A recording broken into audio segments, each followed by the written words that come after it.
श्रद्धेय भूपेंद्र पटेल जी, नवीन शासकीय महाविद्यालय नावागढ़, जे.के. जैन जी, देवधर महंत जी, हीरालाल शर्मा जी, तृप्ति शुक्ला जी, प्रफुल्ल दास महंत सर जो मेरे सर भी हैं, अमित जैन जी, शिव कुमार जी, जीवेंद्र कुमार जी, दयानिधि सा, मणिकांत जी, देवेंद्र शुक्ला जी, महाविद्यालय के समस्त प्राध्यापकगण, कर्मचारीगण और इस आभासी मंच से जुड़े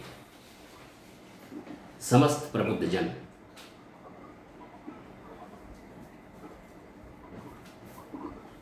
हिंदी भाषा और साहित्य छत्तीसगढ़ का प्रदेय, यह विषय है आज के इस वेबिनार का। और मैं समझता हूं कि यह बहुत गंभीर और रोचक विषय है, जिसकी भूमिका भूपेंद्र जी ने बड़ी सावधानी पूर्वक और बड़ी विद्वता के साथ की। गंभीर इस अर्थ में कि हमने प्रदेश के अनेक रचनाकारों को अब तक राष्ट्रीय फलक पर नहीं देखा है, जिस ओर संकेत कर रहे थे पटेल साहब, और रोचक इस अर्थ में कि ऐसे कार्यक्रमों के माध्यम से हम अपने आप का आकलन कर सकेंगे।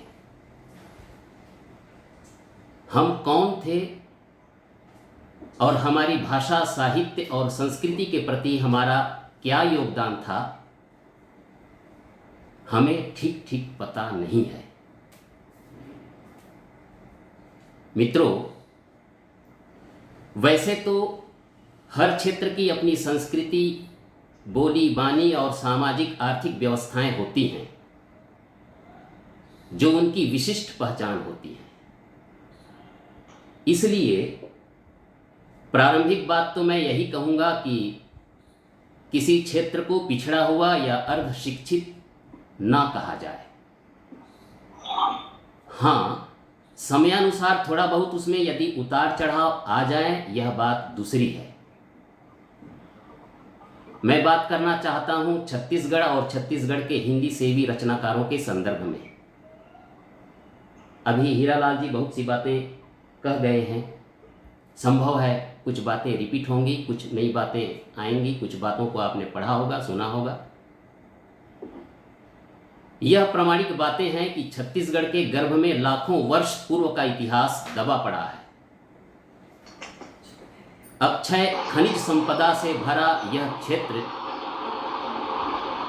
प्रागैतिहासिक युग से लेकर वर्तमान युग तक की भाषा, संस्कृति, कला, कौशल और सामाजिक साहित्यिक विचारधाराओं को समेटे हुए है। यहाँ आदिम सभ्यताओं के उदय और विकास को देखा जा सकता है।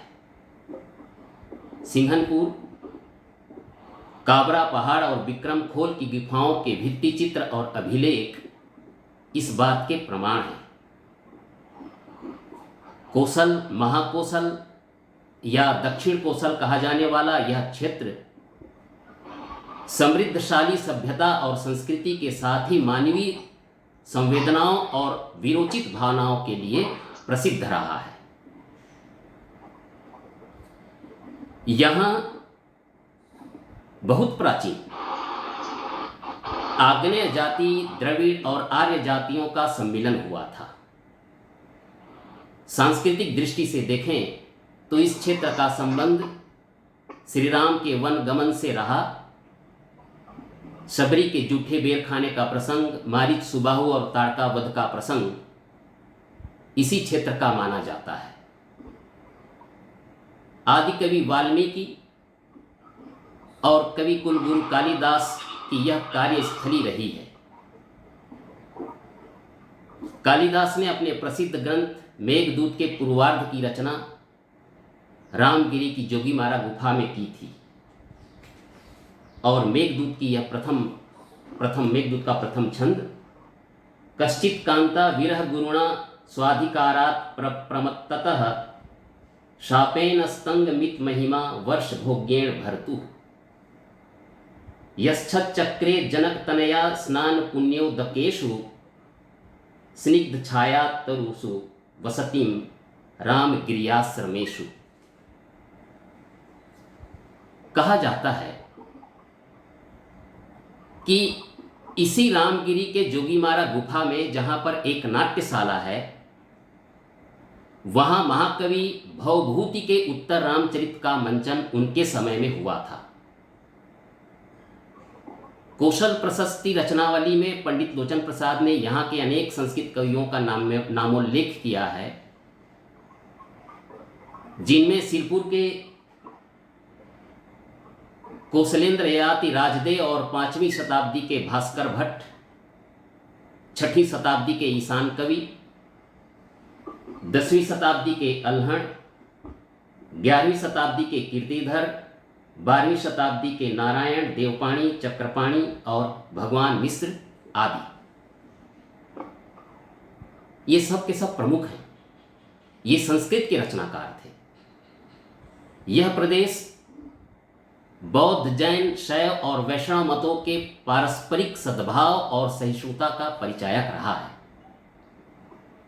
जो अपने आप में अद्भुत है। दरअसल यह क्षेत्र दक्षिण को उत्तर से मेल कराने वाला है। और याद कीजिए कि भक्ति आंदोलन दक्षिण से उत्तर की ओर चला।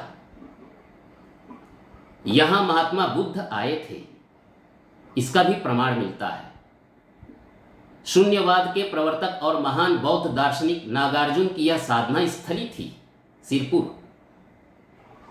प्रसिद्ध वैष्णव संत और पुष्टि मार्ग के संस्थापक स्वामी वल्लभाचार्य, जिन पर भारतीय संस्कृति को गर्व है और जिन्होंने भक्ति आंदोलन को सबसे अधिक प्रभावित किया, उनका जन्म यहाँ की पवित्र भूमि चंपारण में हुआ और यहीं उनकी चेतना का विकास भी हुआ। उनकी रचनाओं में ब्रज के साथ साथ छत्तीसगढ़ी के अनेक शब्द मिलते हैं। कहना चाहिए कि यहाँ के वैष्णव और शैव भक्त कवियों ने छत्तीसगढ़ी के साथ साथ ब्रज भाषा में भी रचनाएं की। रामानंदी संप्रदाय के बलभद्रदास, कबीर के प्रिय शिष्य धनी धर्मदास, जिसकी चर्चा अभी हीरालाल जी कर रहे थे, इसी परंपरा के संत भक्त कवि हैं। संत धर्मदास की एक रचना देखिए, जिसमें उन्होंने सद्गुरु की कृपा का वर्णन बहुत आत्मोत्फुल्लता के साथ किया है, जो छत्तीसगढ़ी और ब्रज का मिला जुला रूप है। आज घर आए साहेब मोर, हुलसी हुलसी घर अंगना बुहारों, मोतियन चौक पुराई। चरण धोय चरणामृत लयहों, सिंहासन बैठाई। अब 5 सखी मिल मंगल गाहें, सबद सूरत सबद या सूरत समाई। आज घर आए साहेब मोर। इस समय भक्ति संबंधी रचनाओं के साथ साथ छंद शास्त्रीय ग्रंथों की भी रचना हुई, जिनमें गोपाल मिश्र के सुदामा चरित, जैमिनी अश्वमेध, भक्ति चिंतामणि, खूब तमाशा, जिसकी चर्चा हीरालाल जी कर रहे थे, खूब तमाशा की, हंसराज बख्शी, इसकी चर्चा बहुत कम हो पाती है। इनके स्नेह सागर, माखन कवि के छंद विलास, बाबू रेवाराम के रामाश्वमेघ, विक्रम विलास प्रमुख हैं। इसी समय लक्ष्मण कवि रघुवर दयाल की एक महत्वपूर्ण रचना है छंद रत्नाकर, और उमराव बख्शी, पद्मलाल पुन्नालाल बख्शी के वंशज पितामही, भी समकालीन रचनाकारों में थे।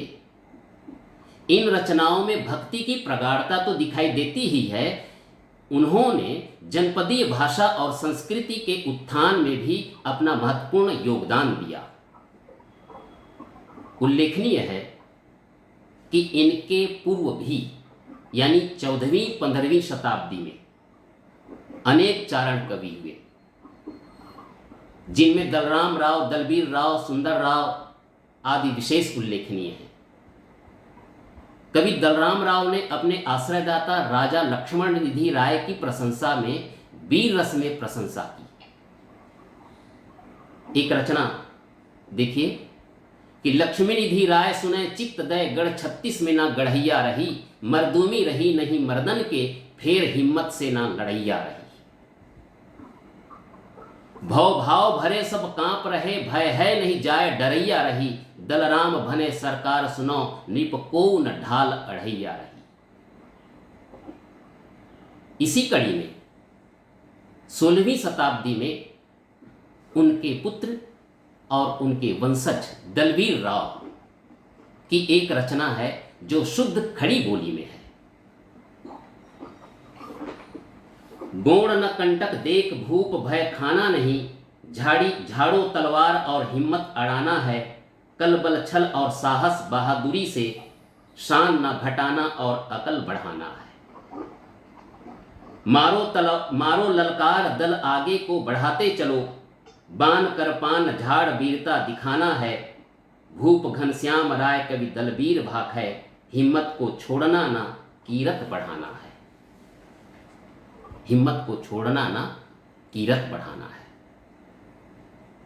यह आश्चर्य की बात है कि घने जंगलों के बीच प्रस्थित इस क्षेत्र के कवियों ने 16वीं शताब्दी में शुद्ध खड़ी बोली में लिख रहे थे। यह शुद्ध खड़ी बोली का एक उदाहरण है 16वीं शताब्दी में, जबकि खड़ी बोली हिंदी को 20वीं शताब्दी के प्रारंभ में मान्यता मिली। मित्रों, हिंदी साहित्य में यह समय भक्तिकाल और रीतिकाल के मध्य का समय ठहरता है।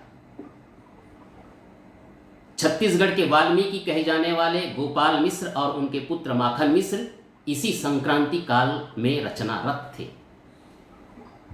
गोपाल कवि का खूब तमाशा तो मनोरंजन और शिक्षाप्रद ग्रंथ के रूप में पर्याप्त प्रसिद्ध है।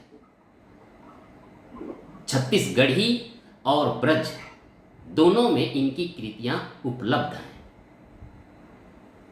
जहां तक आधुनिक काल की बात है तो आधुनिक काल में छत्तीसगढ़ के रचनाकारों ने हिंदी साहित्य को जितना समृद्ध किया और उसके स्वरूप लक्षण को जितना पुष्ट किया, अनुपातिक दृष्टि से उतना शायद ही दूसरे क्षेत्रों के हिंदी भाषी रचनाकारों ने किया हो। ध्यान दीजिए, यह समय नवजागरण का था और साहित्य को रीतिकालीन मानसिकता से निकालकर नई चाल में ढाला जा रहा था। हिंदी नई चाल में ढली। इतना ही नहीं, गद्य पद्य की पृथक भाषाई दृष्टि के बदले एक भाषा प्रयोग की बात की जा रही थी और खड़ी बोली का मार्ग प्रशस्त किया जा रहा था। इस समय बनारस और प्रयाग खड़ी बोली हिंदी के दो मुख्य केंद्र थे।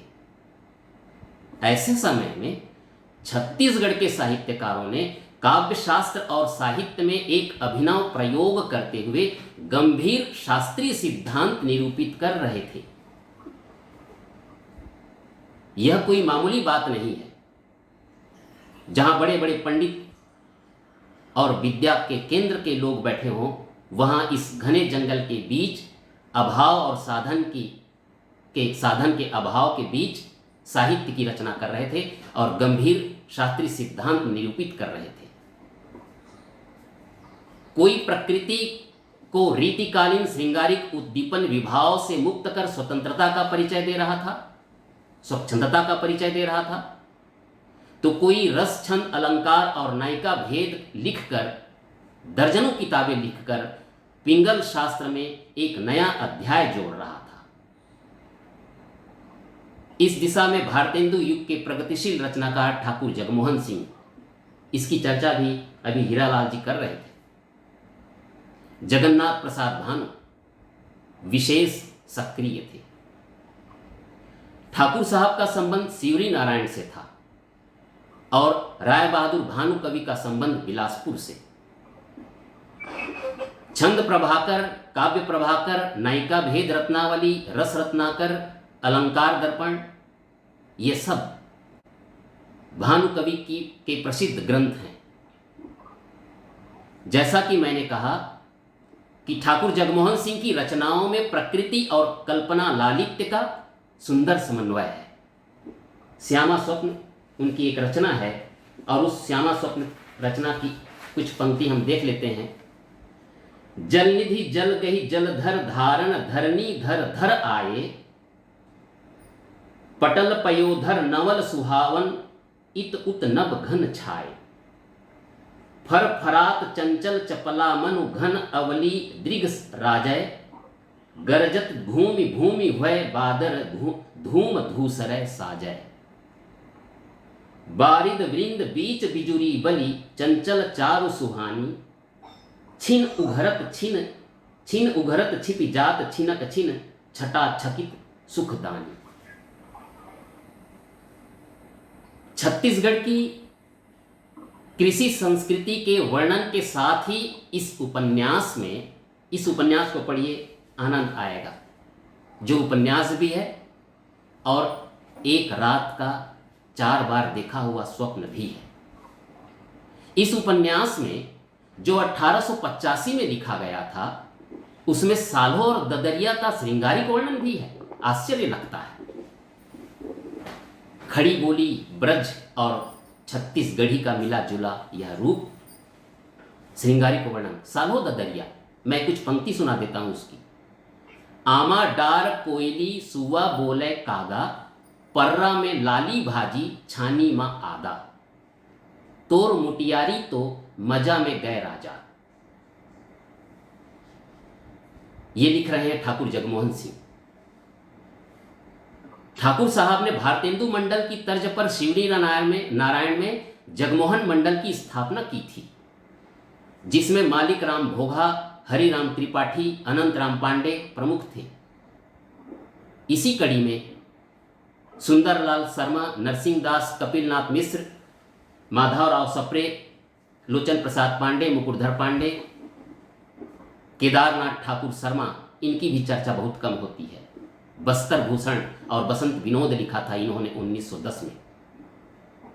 रामदयाल तिवारी, पदुमलाल पुन्नालाल बक्सी, सुखलाल प्रसाद पांडे, मीर अली मीर, माउली प्रसाद श्रीवास्तव, मेदिनी प्रसाद पांडे, बिसाहू राम, बलदेव प्रसाद मिश्र, प्यारेलाल गुप्त, शिवदास पांडे, बहुत लोग हैं, उदय प्रसाद आदि।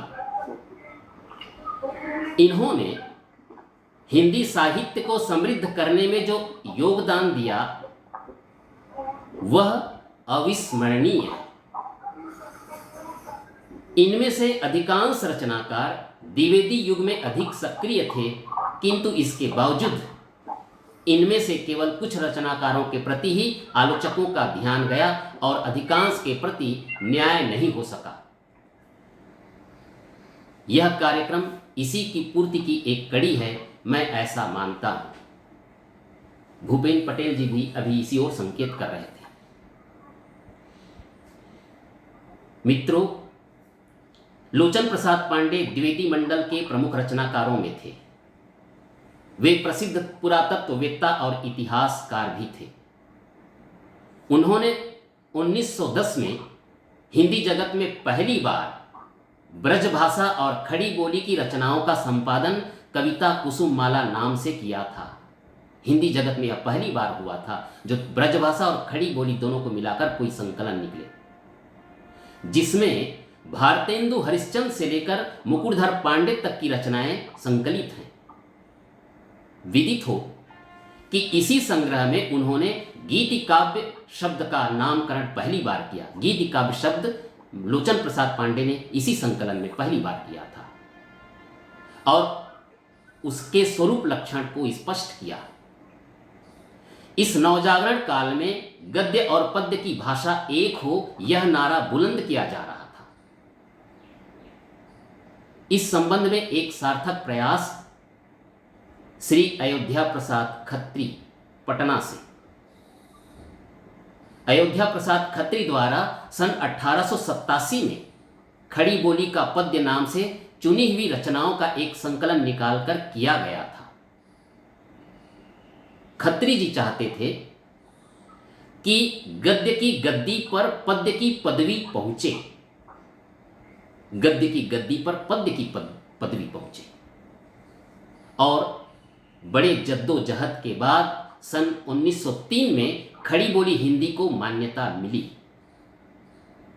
इस संबंध में उस समय के रचनाकार मैथिली शरण गुप्त ने मुक्तकंठ से कहा था कि आजा अरी खड़ी बोली तू आजा, कड़ी क्यों ना हो नहीं पड़ी बोली तू आजा। ध्यान दीजिए, यह ब्रजभाषा बनाम खड़ी बोली का एक द्वंद्व चल रहा था।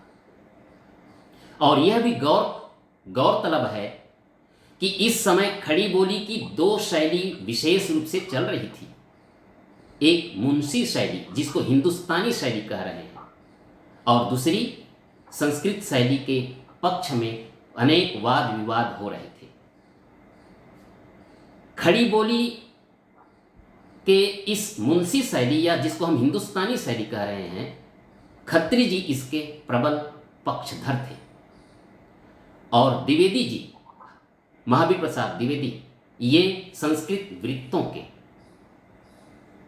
हिंदुस्तानी के पक्ष में प्रसिद्ध नाटककार नारायण प्रसाद बेताब, जो पारसी थिएटर से जुड़े हुए थे, उन्होंने लिखा था, न ठेठ हिंदी न खालिस उर्दू, जबान गोया मिली जुली हो, अलग रहे दूध से न मिश्री, डली डली दूध में घुली हो। न ठेठ हिंदी न खालिस उर्दू, हिंदी उर्दू दोनों का मिला जुला रूप, यह मुंशी शैली। और गांधी जी और अनेक समाज सेवी लोग इसी मुंशी शैली या हिंदुस्तानी शैली का समर्थन कर रहे थे, और प्रेमचंद भी। द्विवेदी जी ने संस्कृत पदावली का प्रयोग करते हुए हे कविते नामक रचना का प्रकाशन किया 1901 में सरस्वती में। सुरम्य रूपे रसराशि रंजिते विचित्र वर्णा भरणे कहाँ गई, अलौकिकानंद विधायनी महा कविंद्र कांते कविते अहो कहाँ। छत्तीसगढ़ के रचनाकार इस बीच कहां थे? लोचन प्रसाद जी द्विवेदी जी के इस प्रभाव में यद्यपि इसी संस्कृत पदावली वाली टकसाली भाषा का प्रयोग कर रहे थे, फिर भी उनमें स्वच्छंदता की प्रवृत्ति अधिक थी। आगे चलकर यही स्वच्छंदतावादी प्रवृत्ति छायावाद के उदय की हेतु बनी। लोचन प्रसाद जी हिंदी, उड़िया, संस्कृत, अंग्रेजी और छत्तीसगढ़ी में समान रूप से रचनारत थे। उनकी रचनाओं में सामाजिक साहित्यिक चेतना के साथ साथ राष्ट्रीय चेतना भी दिखाई देती है। जैसा कि मैंने कहा कि वे पुरातत्ववेत्ता भी थे। उन्होंने सिक्कों और शिलालेखों की खोज की और उस पर प्रामाणिक निबंध लिखे, जिसकी प्रशंसा देशी विदेशी विद्वानों ने खूब की है। उनकी प्रसिद्ध रचनाएं हैं दो मित्र, प्रेम प्रशंसा, छात्र दुर्दशा, मेवाड़ गाथा, रघुवंश सार का अनुवाद। इसी तरह वैसे देखें छत्तीसगढ़ में कई आश्चर्य भरे पड़े हैं। मैं हर बात पर आश्चर्य की बात है कहूं तो अतिशयोक्ति हो जाएगी। मैं केवल संकेत करते हुए आगे बढ़ूंगा। हम पत्रकारिता के क्षेत्र में भी देखें तो पत्रकारिता के क्षेत्र में भी कई महत्वपूर्ण कार्य हुए। पंडित माधवराव सप्रे उच्च कोटि के पत्रकार और साहित्यकार थे। उन्होंने सन 1901 में एक टोकरी भर मिट्टी लिखकर हिंदी कहानी लेखन का श्री गणेश किया, जिस पर देवधर महंत जी ने एक बढ़िया निबंध लिखा है। उनके द्वारा संपादित और प्रकाशित छत्तीसगढ़ मित्र हिंदी का प्रथम समालोचनात्मक पत्र है। सौभाग्य से यदि छत्तीसगढ़ मित्र और केवल 5 या 7 साल उसका प्रकाशन हुआ होता तो वह सरस्वती जैसी प्रमुख पत्रिकाओं को कब के पीछे छोड़ दिया हुआ होता। लेकिन यह दुर्भाग्य है। इन्हीं की तरह नाम कमाने वाले सरस्वती के संपादक पदुमलाल पुन्नालाल बख्शी जी एक कुशल कहानीकार, कवि, निबंधकार और समीक्षक थे। उन्होंने हिंदी साहित्य के संवर्धन में विशेष करके गद्य के क्षेत्र में अपना अमूल्य योगदान दिया। उन्होंने श्री मुकुटधर पांडे की प्रसिद्ध कविता कुररी के प्रति को छायावाद की पहली कविता घोषित किया। मुकुटधर जी को हिंदी जगत में कौन नहीं जानता, लेकिन यह अलग बात है कि तब उनका समुचित मूल्यांकन ना हो सका और आज तक नहीं हो सका है। होने के क्रम में बहुत लोग आगे बढ़ रहे हैं। मुकुटधर जी ने छायावाद का प्रवर्तन किया था और पहली बार छायावाद का नामकरण करते हुए उसे व्याख्यायित और परिभाषित किया था। उनकी सबसे महत्वपूर्ण बात यह है कि उन्होंने द्विवेदी युग की इतिवृत्तात्मक प्रवृत्ति के बदले एक नवीन चेतना का सूत्रपात किया, जिसमें प्रकृति के प्रति जिज्ञासा और कुतूहलता के साथ साथ आध्यात्मिक और मानवतावादी दृष्टि की प्रधानता है। खोज में हुआ वृथा हैरान, यहां ही था तू हे भगवान। दीनहीन के अश्रुनीर में, पतितों की परिताप पीर में, सरल स्वभाव कृषक के हल में, तेरा मिला प्रमाण, खोज में हुआ वृथा हैरान। ईश्वर कहीं है तो दीनहीन के अश्रुनीर में और कृषकों के हल में। यह मानवतावादी दृष्टि उस समय छत्तीसगढ़ के रचनाकारों में विशेष रूप से दिखाई पड़ रही थी, जो बाद में साहित्य के केंद्र में हमें मिलता है। मुकुटधर जी अपने अग्रज लोचन प्रसाद जी की तरह खड़ी बोली के संवर्धन और उसके विकास में बहुमूल्य योगदान दिया। पूजा फूल, हृदयदान उनकी प्रसिद्ध रचनाएं हैं। इसी समय मेदी प्रसाद पांडे, मावली प्रसाद श्रीवास्तव, बलदेव प्रसाद मिश्र जैसे अनेक रचनाकार यहां छत्तीसगढ़ में सक्रिय थे। खड़ी बोली के सजग प्रहरी मावली प्रसाद श्रीवास्तव नाम से मैंने आज से 10 वर्ष पूर्व एक लेख लिखा था, जो नागरिक प्रचारणी पत्रिका में छपा था। इसकी चर्चा बनारस और इलाहाबाद के विद्वानों के बीच खूब हुई थी कि उस समय भी छत्तीसगढ़ में इस प्रकार की रचनाएं हो रही थी। मावली प्रसाद जी माधवराव सप्रे की परंपरा के रचनाकार थे। उनका प्रमुख क्षेत्र निबंध का था। उनके निबंधों में उनका गंभीर चिंतन और चेतना का प्रमाण मिल जाता है। स्वाभिमान और दृढ़ निश्चय उनके व्यक्तित्व का एक अहम पक्ष था। सुमन का आत्मकथन उनकी एक रचना है, देखिए। कौन हूं मत पूछ पंथी, मंद हूं या मौन साधक हूं, मैं तो मौन भाषा का सुभाषित, भावनाओं का भजन हूं। वतन में जग के चमन में क्यों बिकूं मैं इस भवन में, मन मगन उन्नत गगन में मुक्त नभ का वह पवन हूं। कौन हूं मत पूछ पंथी, मंद हूं या मौन साधक हूं। मित्रों, इस समय जो प्रशासन में थे लोग, वे भी रचनाएं कर रहे थे, जिसकी ओर भूपेन पटेल जी चर्चा कर रहे थे, संकेत कर रहे थे बलदेव प्रसाद मिश्र। वे एक अच्छे प्रशासक थे। वे भारतीय संस्कृति के पोषक भी थे। उन्होंने खड़ी बोली हिंदी को राष्ट्रभाषा बनाने का प्रबल समर्थन किया। जो समर्थक थे उनमें ये प्रमुख थे। राष्ट्रभाषा के समर्थन में उनका विचार था कि हिंदी को राष्ट्रभाषा के रूप में स्वीकार करने का एक प्रबल कारण यह है कि वह कई प्रांतों की मातृभाषा है। वस्तुतः हिंदी का कोई प्रांत नहीं है, वह तो समूचा देश है। ये विचार बलदेव प्रसाद मिश्र के थे। मित्रों, आज हम स्वतंत्र देश के नागरिक हैं और हमारी पहचान हिंदी हमारी पहचान है, लेकिन इसे राजभाषा से राष्ट्रभाषा का दर्जा कैसे मिले, इस पर हमें विचार करना चाहिए। खैर, यह प्रसंग अलग है। मैं फिर छत्तीसगढ़ की ओर आ जाता हूं कि आज छत्तीसगढ़ में हिंदी साहित्य साधकों की कमी नहीं है। प्रायः हर रचनाकार सभी साहित्यिक विधाओं में छत्तीसगढ़ी में और हिंदी में समान गति से रचनारत हैं। यह जरूर है कि समय और परिस्थिति के बदलने के साथ हमारी आशाएं और आकांक्षाएं और मन स्थितियां बदली हैं। इससे कुछ नई समस्याएं भी उत्पन्न हुई। उत्पन्न हुई है और मानवीय संबंधों का स्वरूप भी बदला है। परिस्थिति के इन बदलते रूपों को यहाँ के रचनाकारों ने बखूबी व्यक्त किया है।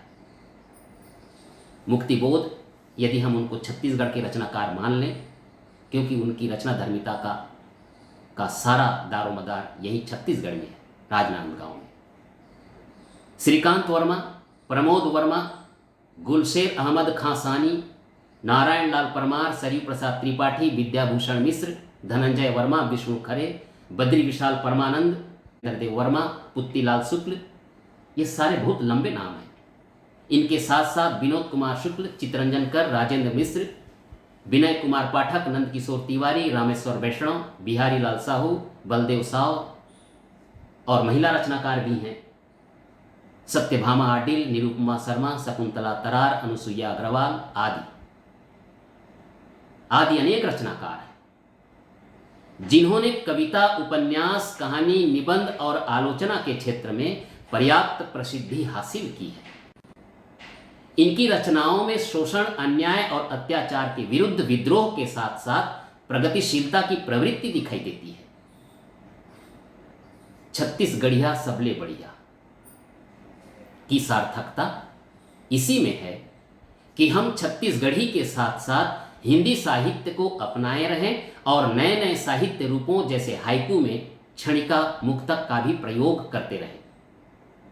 मैं पिछले 30 वर्षों से हिंदी और छत्तीसगढ़ी हाइकू पर काम कर रहा हूँ। इस दिशा में और अनेक रचनाकार सक्रिय हैं, यह शुभ संकेत है।